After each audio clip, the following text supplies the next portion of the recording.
paz do Senhor Jesus a você que nos ouve, especialmente aos irmãos que se fazem presente nesta manhã. Breno, Jaqueline, Daniel e Marina, muito obrigado pela companhia, pelas orações, enfim, por estarem de mãos dadas nesse projeto. Assim também aos irmãos que participam da EBD, muito obrigado e um forte abraço a todos. Essa é mais um EBD Ágape que você tem acesso aqui pelo canal do YouTube, youtube.com/Ministério Apostólico Ágape. Comente e curta cada mensagem, compartilhe o link com mais pessoas e você ajuda a semear a palavra de Deus. Vamos lá aos nossos estudos, ao nosso bate-papo, mas antes de qualquer coisa, antes de tratar de qualquer assunto, vamos orar. Senhor Jesus, nós te damos graças, Senhor. Muito obrigado por esta manhã, muito obrigado por este dia, muito obrigado, Senhor, porque mais uma vez as tuas misericórdias foram renovadas sobre nós. Não existe ninguém que por mérito consiga acrescentar um minuto na sua própria vida. Nós sabemos que isso é a tua mão estendida, é a tua graça direcionada para nós, para cada um de nós. É o teu favor imerecido, fazendo efeito sobre nós a cada dia, a cada instante. Muito obrigado, Senhor, por este sacrifício. Deus Pai maravilhoso, Deus, muito obrigado, porque o Senhor sacrificou o seu Filho antes da fundação do mundo. Obrigado, Senhor, nós não temos como alcançar esse nível de amor. Muito obrigado, Senhor. Amigo Espírito Santo, se conosco neste momento, trazendo em nós e através de nós a revelação, o entendimento e um nível mais profundo na tua palavra do que conseguimos chegar até agora. Em nome de Jesus, nós já te agradecemos, glorificamos ao santo nome de Jesus. Muito obrigado, Senhor. Muito obrigado. Amém. Vamos lá. O profeta Jeremias, ele vem de uma família sacerdotal. Interessante, que eu já vejo no começo do ministério desse profeta, é que muitos profetas foram direcionados por Deus a ter um filho, né? Como vimos agora em Isaías, acabamos de estudar, uma ordem de Deus para que ele tivesse um filho com a sua esposa. Já no caso de Jeremias, ele foi direcionado a não casar, e tudo isso com um propósito, tá? As coisas de Deus, elas não ficam sem conexão. Existe um propósito. E você vai ver que o propósito de Jeremias não casar estava ligado à realidade daquele povo. Ele vinha trazendo uma mensagem denunciando, né, muitos pecados, denunciando a queda de Judá e que viria o juízo. E Jeremias foi um homem que ele foi muito rejeitado, pouco relacionamento, e dentro disso estava a ordem de Deus para que ele não casasse. E aí temos como um grande companheiro de Jeremias, Baruque, que foi a pessoa que escreveu, né? Foi o escriba do ministério de Jeremias. A Bíblia cita outros amigos, mas muito poucos. Jeremias foi um homem muito rejeitado pela sociedade do seu tempo. Isso porque, como nos tempos de Jeremias hoje também ocorre, a mensagem dele confrontava muito. Em um determinado momento, além de confrontar, ele parecia estar cedendo à Babilônia. Então isso causou muito conflito ao redor dele e nas pessoas que estavam observando o ministério dele. E tudo isso contribui, né, para que Jeremias fosse esse homem isolado. Ele viveu seu ministério em torno de 60 e 70 anos após Isaías. Até sugiro que você vá no Google, bote no Google e veja lá a vida dos profetas, data do ministério dos profetas, e você vai ver essa pequena diferença. E por que eu estou tratando isso com você? Porque você vai ver que na Bíblia, Isaías está logo após Jeremias. Mas logo após, e 60, 70 anos depois, de fato, é que eles, né, exerceram o ministério, e quem esteve, né, nessa lacuna, né? Outros profetas estiveram. Quando a gente vai pegar aqui brevemente o que acabamos de estudar, né? Por exemplo, Provérbios, Eclesiastes, Cânticos, e depois a gente entra em Isaías, você vai ver que existe uma conexão da revelação de Jesus. Ok? Então, por exemplo, todos os livros que nós temos estudados, como estamos buscando a revelação da palavra, estamos sempre falando de Jesus. Cada livro desse nos revela algo de Cristo. Então, Provérbios, ele vem trazendo para nós o ensino de um homem maduro no exercício da sabedoria, e Jesus é colocado como essa plena sabedoria. Jesus é de fato, né? E o livro de Provérbios vai nos mostrar isso. Em seguida vem Eclesiastes, já Salomão maduro, né? Como um homem sábio que ensina na assembleia, na eclésia, né? É o Eclesiastes. Vem uma mensagem chamando a gente para uma conduta reta, né? Maturidade, e tudo isso é um caráter também de Cristo. Isso eu estou passando bem por cima, tá, gente? A gente tem muitas outras evidências que a gente pode trazer, que está lá gravado, né? Recomendo que você ouça, mas eu estou passando aqui só para a gente entrar no ponto Isaías, Jeremias, a transição, e aí a gente entra no livro de Jeremias, tá? E a gente vê Cânticos, né? Um homem que vive com a sua mulher amada no jardim de Deus, vivendo um nível de amor que, quando a gente lê a Bíblia, a gente só pode achar que aquilo ali é utópico, aquilo ali é um sonho, não existe, né? A gente só olha assim, isso aqui é, enfim, é uma coisa que está aqui na Bíblia, mas é sentido figurado, como eu já vi muita gente falar sobre a Bíblia, que, enfim, geralmente são pessoas que estão ou apostataram da fé, né, ou já abriram mão da fé na palavra de Deus, ou não conhecem a palavra de Deus de fato. Então, não existe nada na palavra de Deus que seja linguagem figurada, no sentido de que não existiu e não vai existir. Pode existir a linguagem figurada para representar alguma coisa, tá? Mas se está na palavra de Deus, aquilo ali é verdade e é fato. Linguagem figurada a gente não pode dizer que é verdade, muito menos fato. Por quê? Porque não existe, é só uma figuração.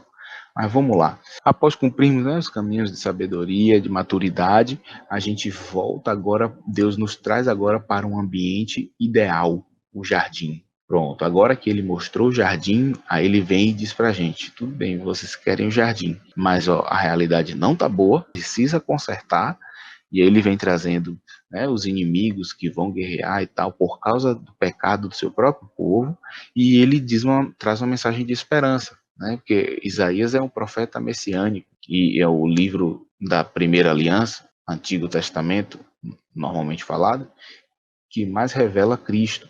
Então ele denuncia, mas ele diz, há uma esperança, e ele vem falando do Messias e do tempo futuro.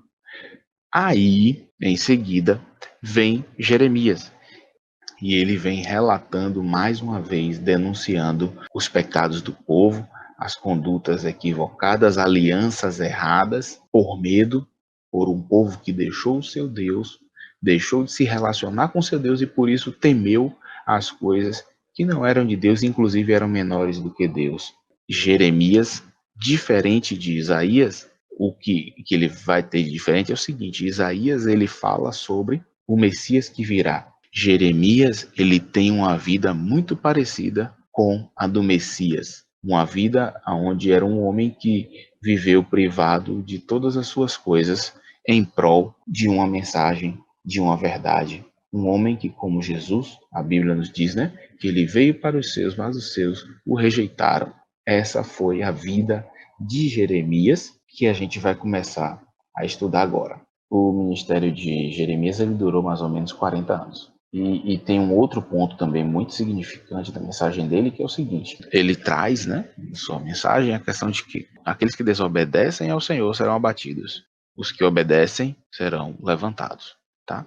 Um outro ponto é o seguinte: você vai ver na palavra, na sua Bíblia escrita, uma diferença na formatação. E isso é importante, tá? Não só no livro de Jeremias, você vai ver Salmos, você vai ver Cânticos. E aí tem outros textos, como muitas coisas, Isaías, o Pentateuco tem algumas coisas de formatação diferente também. Quando eu falo da formatação, é o estilo do texto, tá, gente? Assim, o texto em prosa é o texto corrido, né? Ele vai até o final e tal. Esse é um texto que está falando de um ensino, está trazendo uma mensagem voltada para o entendimento, o intelecto, tá ok? Esse é o texto em prosa. Muitas coisas no texto de Jeremias está em verso. E isso significa que é uma linguagem poética. Sendo a linguagem poética, Deus está trazendo para nós o entendimento que existe uma relação ali afetiva, que existe um afeto, e um afeto não apenas no sentido de que eu tenho afeto por Jaqueline, então eu tenho muito carinho, né? Eu tenho algo, é um sentimento mesmo, uma questão da minha alma, onde eu me alegro, e não somente me alegro, eu também posso me entristecer. E é isso que ocorre com Jeremias. As pessoas dizem muitas vezes, né? Ah, é um livro triste. Ah, Jeremias é uma caminhada dura, um homem muito triste. Mas não esqueçamos que ele é um homem encarregado de trazer uma mensagem de Deus. Se ele está triste, se a vida dele é triste, ele está manifestando algo que Deus trouxe ao coração dele. E Deus não escolheu se entristecer com seu povo. Logo, você observe que a tristeza relatada no livro de Jeremias, ela se dá, vamos dizer, do coração de Deus para os homens.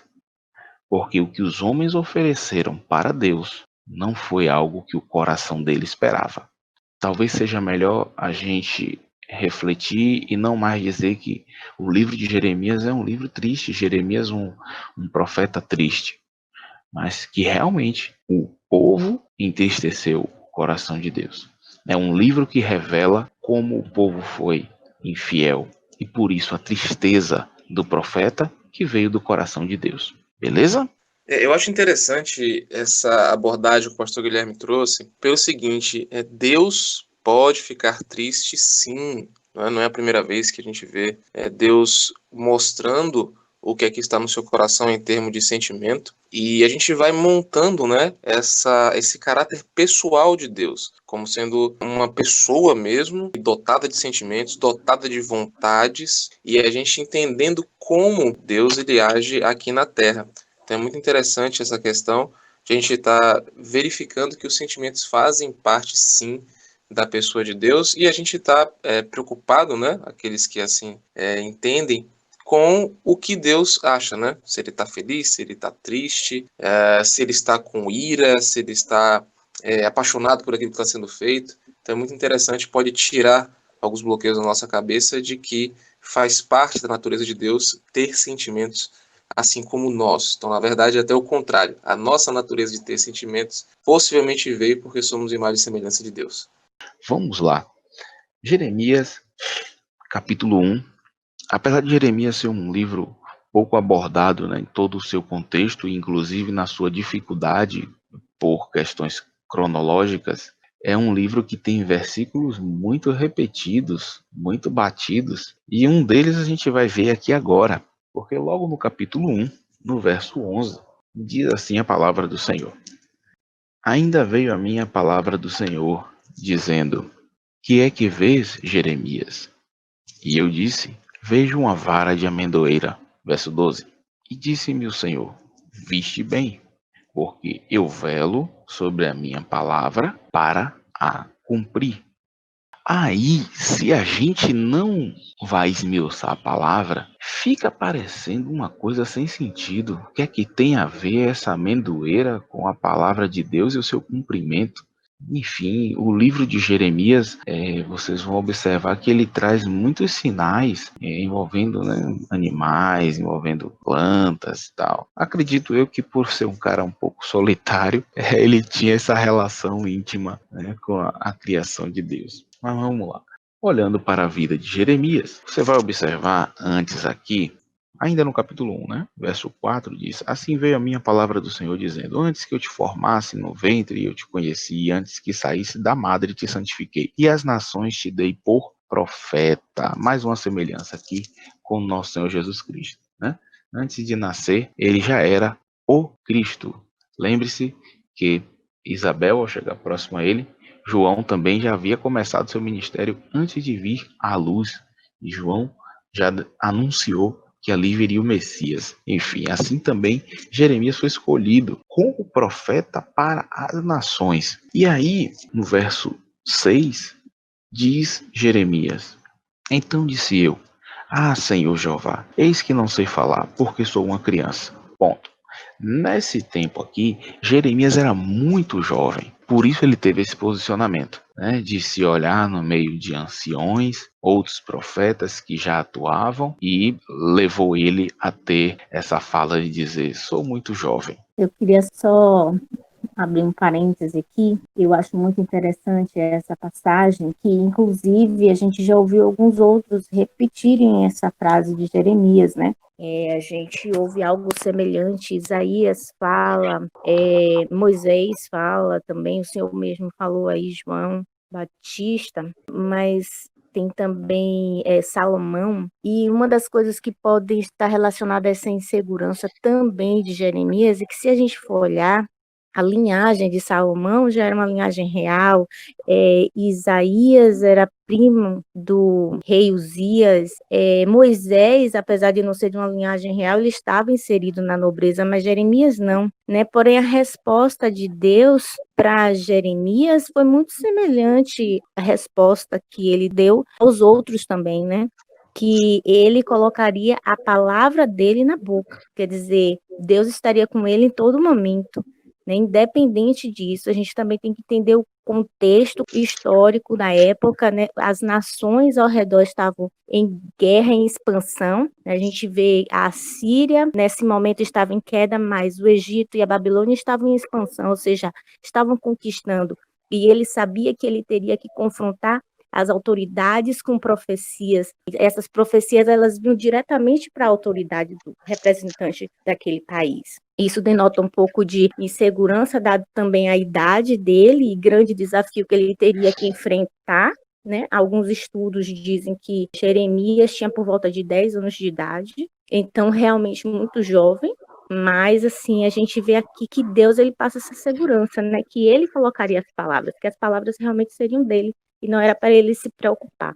Uma coisa também interessante da vida de Jeremias, né? Eu vou pegar um pouco da vida de Isaías, que o Senhor chama Isaías e ele confessa ao Senhor, né? Ser um homem de lábios impuros. E um anjo tira uma pedra e toca na boca de Isaías. Já no caso de Jeremias, antes do nascimento ele já tinha sido escolhido. E o Senhor toca na boca dele. Já no versículo 1:9. E estendeu o Senhor a mão, tocou-me na boca e disse: meu Senhor, eis que ponho as minhas palavras na tua boca. Então, como o mestre Guilherme estava trazendo, Jeremias era o profeta que da boca dele saiu um verdadeiro sentimento do Senhor. O Senhor estava, naquele período, o Senhor estava muito irado com o povo. E através da vida de Jeremias, ele trouxe palavras duras, né? Mas duras para trazer o conserto. Deus poderia muito bem se manifestar através de ações climáticas, terremotos, mas ele escolheu homens, imagem e semelhança. Ele escolheu profetas para poder trazer esse conserto, esse ajuste. E justamente esse confronto, acabou Jeremias sendo muito rejeitado, que aí vamos ver mais à frente. Exatamente, exatamente. E algo interessante que eu não tinha observado com o comentário de Jaque veio aqui à mente é o seguinte: Jeremias ele também tinha uma linhagem sacerdotal, mas ele assumiu muito cedo esse ofício. E aí você vê uma similitude, né, entre esses homens de Deus nessas crises, nesses ambientes delicados que eles são enviados, né? Daniel trouxe esse paralelo dessa manifestação divina num momento chave. É muito interessante isso, realmente. Muito obrigado e vale a pena, porque tudo isso fala, gente, né? Porque não importa a sua origem, não importa, né, filho de quem é, sobrenome, enfim, herança, não importa. Você é homem e se não tiver o toque de Deus no momento crucial, tudo que você estudou, tudo que você carrega de experiência, não serve de nada. Não serve de nada, ainda que seja Um jovenzinho não pode se considerar menor porque é jovem, né? Porque é inexperiente, porque se é de Deus, é de Deus. Então não é seu. E ainda que seja um pouco mais velho, não se pode considerar superior porque vai ser através de Deus. Então também não é seu. Muito obrigado e realmente é algo para a gente estar sempre. Não pode deixar esse sinalzinho sair da nossa frente. A obra é de Deus. E então, voltando, né, para essa questão da vara da amendoeira, e eu fiquei, meu Deus, mas o que é que tem a ver a vara da amendoeira com o cumprimento da sua palavra, e isso como um sinal de aliança que vai cumprir a palavra na vida de Jeremias? É o seguinte, queridos, a amendoeira, ela fica florida, né, em mais ou menos, vamos dizer assim, nosso calendário, janeiro, lá na região do Oriente Médio, Palestina e tal, aquela região. E os seus frutos aparecem logo em seguida, março, abril. Logo em seguida, 2 meses depois, né? 2, 3 meses depois. E a amendoeira é a primeira árvore a florescer no final do inverno. No inverno, nenhuma árvore frutifica. Inverno não é tempo de frutificar. Inverno é tempo de parar e guardar as energias, porque o tempo está ruim. Tem que se preservar. O solo não está bom. Ninguém aduba, ninguém cuida de solo no inverno. As plantas, elas não florescem e não dão frutos no inverno. Então, assim que acaba o inverno, a amendoeira ela floresce e 2, 3 meses depois ela dá fruto. E isso indica que a mudança de estação está chegando. Que estação está chegando? A primavera. Então, ela é uma árvore que representa essa juventude e que sinaliza a vinda de um novo tempo. O nome hebraico para amendoeira é choked. Não sei se a pronúncia é exatamente assim, tá? Mas trazendo para o português, choked, que significa vigilante. Então Deus, ele pega e traz esse contexto da amendoeira, sendo que a amendoeira é Jeremias, é um jovem que vem florescendo, frutificando em seguida e anunciando um tempo novo, uma mudança de tempo. Então Deus usa essa mensagem, essa questão simbólica para demonstrar as características de Jeremias. E ele diz: eu velo pela minha palavra para cumpri-la. Ou seja, Deus está falando para ele que a sua fidelidade virá, assim como o tempo certo que vem dessas estações. E ele faz parte desse sinal. Falta ainda a gente saber o que a palavra de Deus está velando para cumprir, não é verdade? Ainda falando dessa amendoeira, ela dá frutos, como eu disse, né? Ela dá frutos ainda pequena. Isso significa que, como eu disse anteriormente, não importa se você é velho, se você é novo. Não importa se é homem ou se é mulher. Não importa a origem, se é de Israel, se é do Brasil, se é da África. Não importa. Importa que Deus fez uma promessa, Deus fez uma aliança, Deus te enviou debaixo de uma palavra e você vai frutificar. O fato de velar é como se fosse um selar, né? Estar como testemunha, estar próximo. Então, Deus, ele está como testemunha, ele está próximo e no tempo certo, a sua palavra se manifestará. A sua palavra é verdade, a sua palavra é vida e ela vai se manifestar. E isso é o que Deus traz através desse sinal da vara da amendoeira para Jeremias e para nós. Um jovem que teve receio de exercer o seu ministério. Mas enfim, assim como a amendoeira, também nós jovens iremos e daremos, né, o fruto e seremos como esse sinal de tempo novo, de mudança, para a glória de Deus. Capítulo 2, verso 11. Houve alguma nação que trocasse os seus deuses, posto não serem deuses? Todavia o meu povo trocou a sua glória pelo que é de nenhum proveito. Espantai-vos disso, ó céus, e horrorizai-vos. Ficai verdadeiramente desolados, diz o Senhor. Porque o meu povo fez 2 maldades. A mim me deixaram o manancial de águas vivas, e cavaram cisternas rotas, que não retêm a água. Acaso é Israel um servo? ou um escravo nascido em casa? Por que, pois, veio a ser presa? Os filhos de Leão bramam sobre ele e levantaram a sua voz, e puseram a sua terra em assolação. As cidades se queimaram, e ninguém habita nelas. Até os filhos de Nova e de Táfnis te quebraram o alto da cabeça. Porventura, não procuras isto para ti mesmo, deixando o Senhor, teu Deus, no tempo em que ele te guia pelo caminho? Agora, pois, que te importa a ti o caminho do Egito, para beberes as águas de Sior? E que te importa a ti o caminho da Síria, para beberes as águas do rio? Vamos ler o 19. A tua malícia te castigará, e as tuas apostasias te repreenderão. Sabe, pois, e vê que mal e quão amargo é deixares ao Senhor, teu Deus, e não teres o meu temor contigo, diz o Senhor Jeová dos exércitos. No capítulo 3, vamos ler aqui do verso 1 ao 3. E eles dizem: se um homem despir sua mulher, e ela se ausentar dele e se ajuntar a outro homem, porventura tornará ela mais? Não se poluiria de todo aquela terra? Ora, tu te maculaste com muitos amantes, mas ainda assim torna para mim, diz o Senhor. Levanta os olhos aos altos e vê, onde não te prostituíste? Nos caminhos te assentavas para eles, como o árabe no deserto. Assim manchaste a terra com as tuas devassidões e com a tua malícia. Pelo que foram retiradas as chuvas, e não houve chuva tardia, mas tu tens a testa de uma prostituta e não queres ter vergonha. Só ressaltando para vocês que no capítulo 2, quando fala filhos do leão, né? Filhos de leão bramaram, não está falando do povo de Israel não, tá? Estuda um pouquinho mais aí que você vai ver. Eu não vou entrar nesse ponto aqui agora para a gente não perder o foco. Quando a palavra do Senhor vem confrontando, né? Meu Deus, olha quanta prostituição. Levanta os altos aos olhos e vê onde não te prostituíste. Quer dizer, o povo depravou tudo, acabou com tudo. Misericórdia. E lá no capítulo 2 a gente está Deus falando, né? A gente leu Deus falando sobre ele ser a fonte de águas vivas.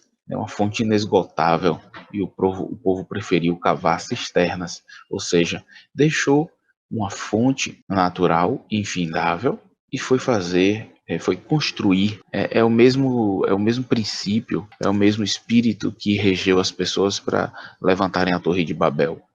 Não precisamos mais de um Deus, vamos fazer uma obra e a gente vai alcançar os céus, a gente vai a gente vai construir a nossa ponte, o sumo pontífice, a gente vai levantar ele. É o mesmo espírito. E aqui no capítulo 3, a palavra nos fala sobre a chuva tardia.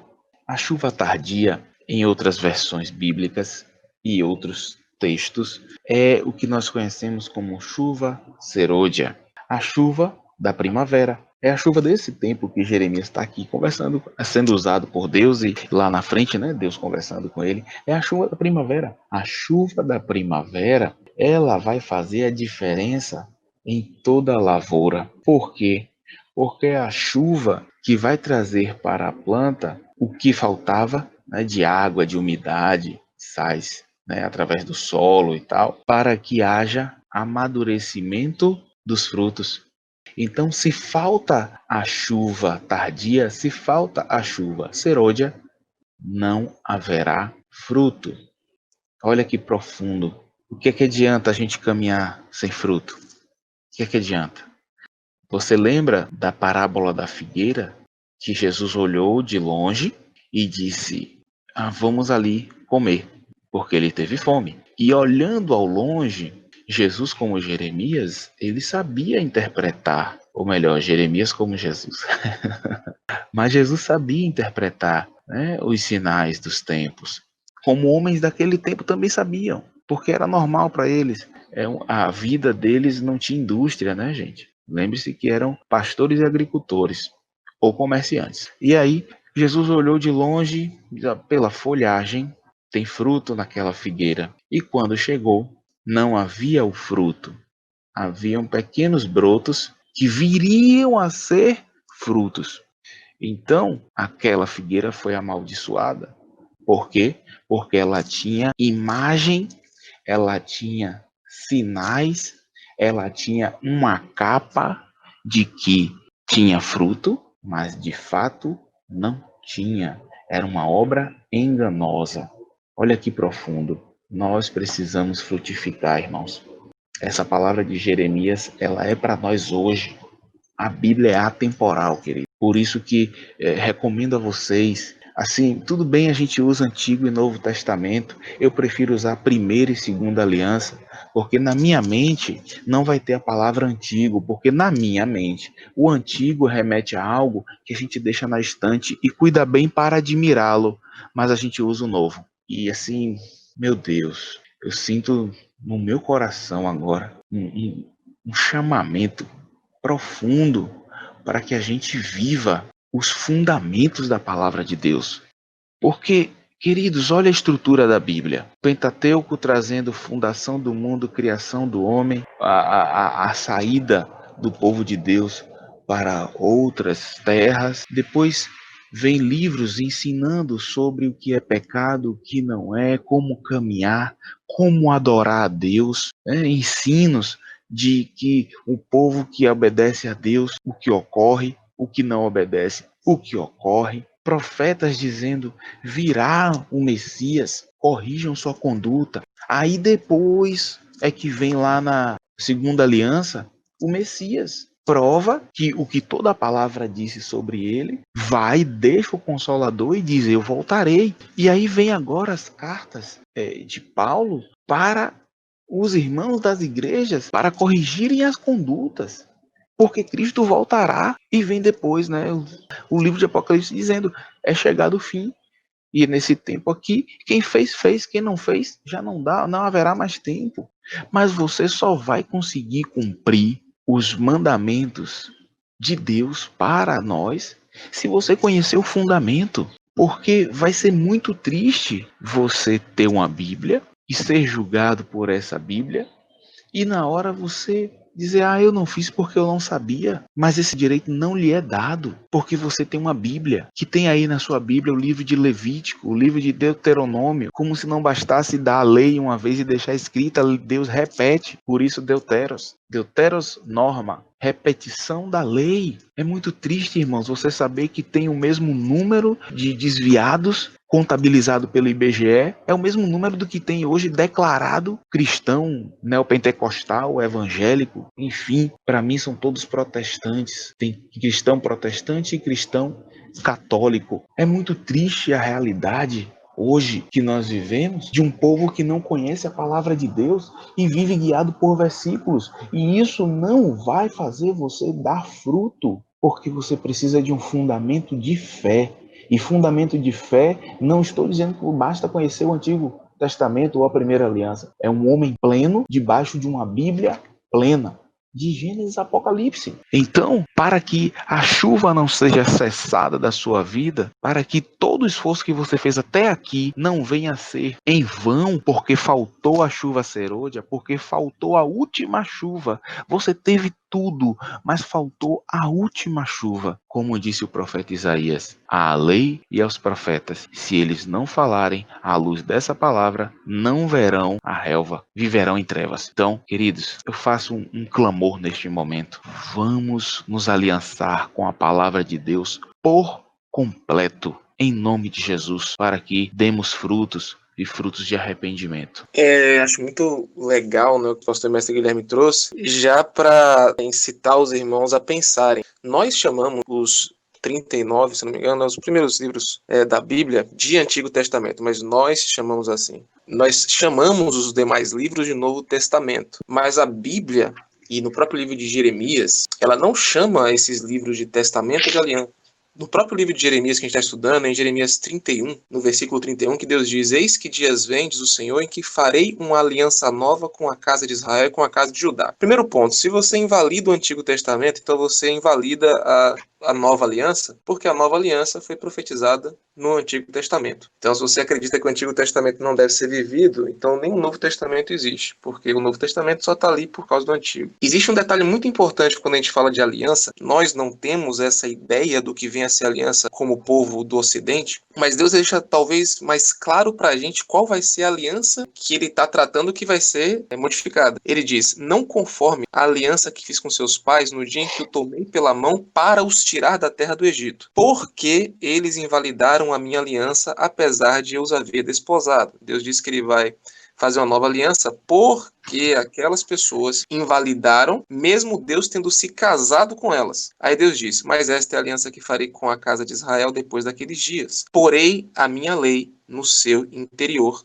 e a escreverei no seu coração. Eu quero que você se lembre que a primeira aliança que Deus pode estar se referindo aqui é a aliança do Monte Sinai. Isso não quer dizer que o livro do profeta Daniel, o livro do profeta Jeremias, o livro do profeta Isaías é uma aliança. Eles são a manifestação de um Deus a todo tempo no momento em que eles tinham aquela aliança. Ou seja, a aliança é diferente de princípio. A aliança é um casamento que Deus fez com o seu povo, que tinham leis, que tinham normas, mas o Deus é o mesmo. Deus está chamando as pessoas para fazer uma nova aliança com o mesmo Deus. Não porque ele tenha mudado quem ele é, mas porque as pessoas invalidaram aquela aliança por não terem recebido a lei no seu coração. Então, a nova aliança é a possibilidade de você ter as mesmas leis, entenda como fala as mesmas leis, os mesmos fundamentos, o mesmo relacionamento com Deus, e isso escrito no seu coração.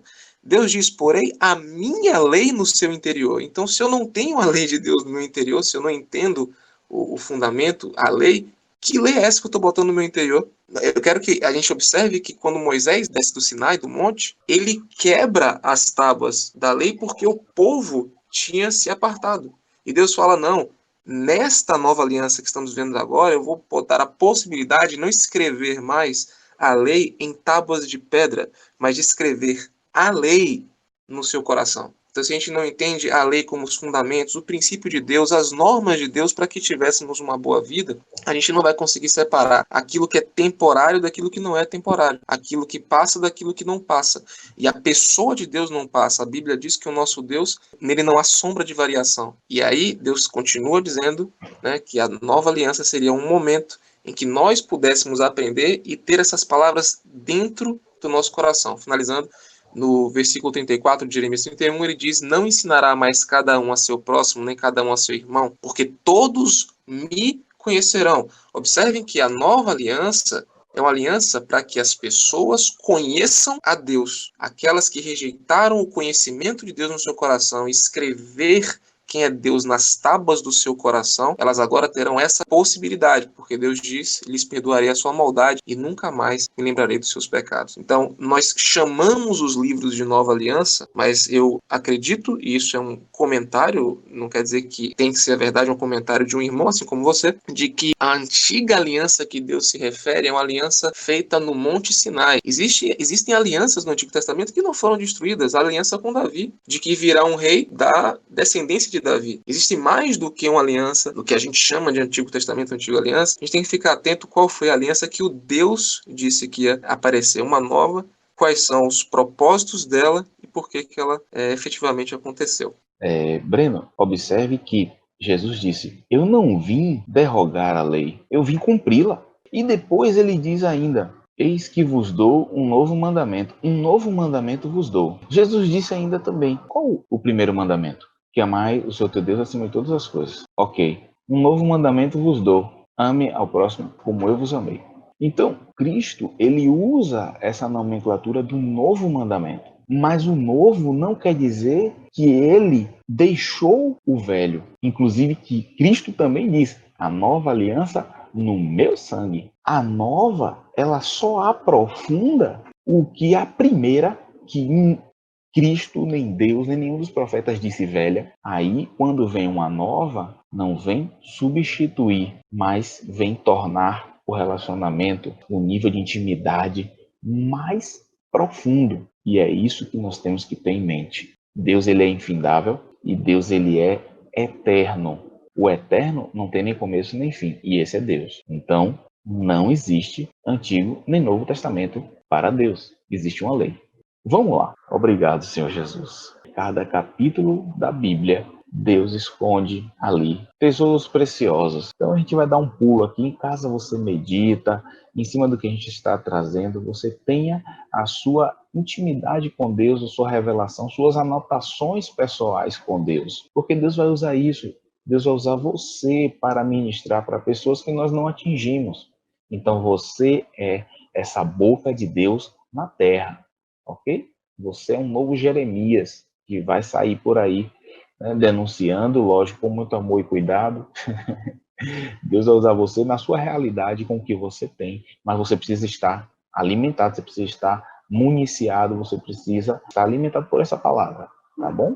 Capítulo 11, verso 18, diz assim: o Senhor me fez saber, quer dizer, me fez saber o que ele tinha para mim. E Jeremias diz: e eu o soube, então me fizeste ver as suas ações.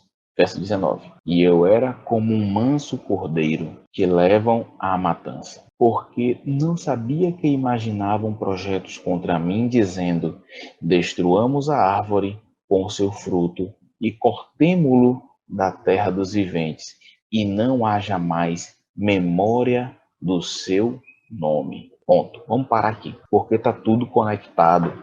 Esse ambiente que Jeremias muito usado. Aqui ele fala de árvore, fruto e memória.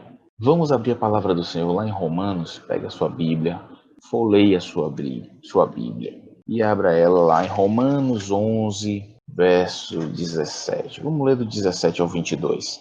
E se alguns dos ramos foram quebrados, e tu, sendo zambujeiro, foste enxertado em lugar deles e feito participante da raiz e da seiva da oliveira, não te glories contra os ramos. E se contra eles te gloriares, não és tu que sustenta a raiz, mas a raiz a ti. Dirás, pois, os ramos foram quebrados para que eu fosse enxertado. Está bem, pela sua incredulidade foram quebrados e tu estás em pé pela fé. Então não te ensoberbeças, mas teme, porque se Deus não poupou os ramos naturais, teme que te não poupe a ti também. Considera, pois, a bondade e a severidade de Deus. Para com os que caíram, severidade, mas para contigo a benignidade de Deus, se permaneceres na sua benignidade. De outra maneira, também tu serás cortado. Até aqui, vamos ler também João, Evangelho de Jesus, contado por João, no capítulo 15, que diz assim: palavras de Jesus: eu sou a videira, vós as varas. Quem está em mim e eu nele, este dá muito fruto, porque sem mim nada podeis fazer. Eu estou trazendo esses versos para falar do contexto da árvore que Jeremias se assemelha. Deixa eu abrir novamente aqui em Jeremias, capítulo 11, que ele diz, né? Os homens olharam para eles na conspiração e disseram: destruamos a árvore. A árvore, no sentido Jeremias, né? Tá falando de Jeremias. E aí eles dizem ainda: com o seu fruto. Já vou te falar aqui que eu copiei esse verso que é pequenininho. Mateus 7:20 diz o seguinte: portanto, pelos seus frutos os conhecereis. Jeremias é a árvore que dá fruto. E os homens disseram: destruamos a árvore com o seu fruto. Voltando para João, capítulo 15, um pouco acima no verso 2 diz assim: toda vara em mim que não dá fruto, atira e limpa toda aquela que dá fruto, para que dê mais fruto. Então, o fruto, ele não é para ficar na árvore. O fruto é justamente para alimentar. Observe que todo fruto, ele tem cor. Quando ele está pronto para ser comido, ele tem cor e cheiro. É para atrair mesmo. Fruto é para alimentar. E não somente alimentar, porque todo fruto carrega uma semente. E essa semente, ela é o potencial daquela árvore de onde saiu o fruto. Por isso que é importante não apenas dar fruto, mas que sejam frutos de arrependimento, que seja o fruto do Espírito, que nós conversamos entre nós, né, na EBD, sobre o fruto do Espírito, essas facetas do fruto do Espírito, elementos que compõem o fruto do Espírito, como, né, vitaminas A, B, C, D e E. Então, o fruto do Espírito, ele tem bondade, longanimidade, fé, enfim, tantos outros elementos que compõem esse fruto. E por fim, aqui no verso 19, os homens dizem: e não haja mais memória do seu nome. Memória vai falar de semente. Porque o que é a memória? A memória é algo que traz uma informação de algo passado. A memória, ela é responsável por nos fazer lembrar de coisas que nos permitem ir adiante, né? Eu sei como chegar a tal lugar. Isso significa que eu tenho a memória, né, de como chegar a tal lugar. Eu sei como fazer um bolo. Eu tenho a memória de como criar um novo bolo, comidas, etc. Outras tantas coisas, né, que dependem da memória.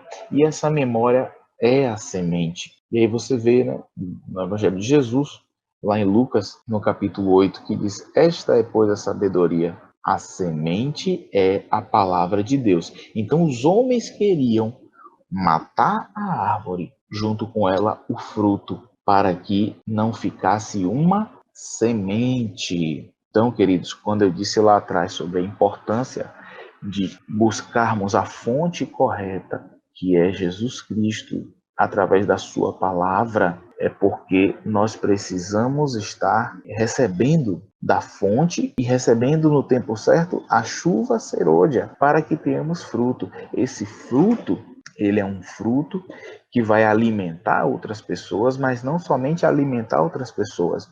Quando se consome o fruto, fica-se apenas a semente. E muitas sementes, elas não são comestíveis. Muitas sementes, elas são descartáveis. Ou a gente mesmo, né, que come uma manga, por exemplo, e pega aquela semente e joga em algum lugar, e ela vai dar um novo pé de manga. Ou muitas vezes os animais comem e o seu corpo não digere as sementes. As sementes, elas são descartadas, né, pelos animais, lançando em terra por aí. Essas sementes darão novas árvores de acordo com a memória que está nela. Então, essa é a importância não apenas de que você frutifique, mas que o seu fruto seja consumido. A pessoa só vem até mim para buscar uma palavra, só vem até mim quando está triste e tal. Que bom você está sendo reconhecido pelos seus frutos. Você está sendo um referencial de árvore que tem fruto e fruto que alimenta, um bom alimento. E não olhe para aquela pessoa pela fome dela. Olhe que ela vai consumir o fruto que sai de você. E esse fruto tem uma semente. E é essa semente que Deus diz na sua palavra que a palavra dele não volta vazia. Não é que vai ter uma troca, mas é que essa palavra, ela leva uma semente, ela leva uma memória ali dentro. E isso vai, em um determinado momento, germinar. Vai acontecer. O que as pessoas vão fazer com isso aí já não nos cabe mais, tá bom? Mas que a palavra, né, em nós vai nos fazer frutificar e esse fruto tem semente, isso é verdadeiro. Oposições ocorrerão, normal, mas que você tenha consciência ao ouvir esse estudo, ao concluir neste momento esta palavra de que permaneça nos fundamentos para que você esteja sempre ligado à fonte e ao tempo de Deus para que você receba a chuva no tempo certo. E aí você vai frutificar, e os seus frutos servirão de alimento, e ainda que queiram te destruir, isso não vai ocorrer, porque você está guardado pelo Altíssimo, você está fundamentado, e os frutos que sairão de ti vão alimentar outras pessoas que vão levar esta semente, vão levar a semente de Cristo, que vai brotar nelas, e elas vão frutificar, e vão alimentar outros, que vão levar outra semente, e assim nós vamos cumprir a palavra do Senhor, que é levar o evangelho a toda a criatura, e nós vamos, como eu disse no começo, volto ao final agora, em cima do que Jaqueline falou, nós vamos conquistar a volta de Cristo. É certo, é um direito nosso, ok, mas existem muitas coisas a serem feitas e que são objetos de conquista para nós. Vamos alcançar, vamos conquistar esse momento glorioso que será a volta do nosso Senhor Jesus. Amém? Semana que vem a gente continua com mais capítulos do livro de Jeremias e da minha parte eu findo aqui. Vamos orar. Senhor Jesus, nós te damos graças, Pai. Muito obrigado, Senhor, pelas revelações, pelo entendimento. Muito obrigado, Senhor, pela unidade que o Senhor tem gerado em nós, pela sincronia. Muito obrigado, Senhor, porque estamos guiados pelo mesmo Espírito. Muito obrigado pelos sinais Muito obrigado, Senhor, porque o Senhor tem enviado as pessoas, Senhor, que o Senhor direciona para este momento tão especial, que é gravar, Senhor, ser instrumento para levar essa mensagem a tantos irmãos, tantos filhos teus preciosos. Que o Senhor continue nos enchendo, que o Senhor continue nos dando graça, que nós continuemos firmes na tua palavra, Senhor. Eu abençoo cada um dos irmãos que colaboram com a EBD e aqueles também que nos ouvem assiduamente. Em nome de Jesus, Senhor, faz eles florescerem, darem frutos e frutos de arrependimento, frutos que permanecem, e essa semente vai brotar a 30, a 60 e a 100 por um, em nome de Jesus. Amém, amém e amém. Glória a Deus por isso. Muito obrigado. Até semana que vem. Te espero aqui mais uma vez no nosso canal. Deixe o seu comentário. Dê um legalzinho ali no botão. Deixe o seu comentário. Você é um instrumento de Deus para nós, para os outros irmãos que vão ler seu comentário também. E chame outras pessoas para ouvir essa mensagem conosco. Forte abraço. Um beijo no seu coração.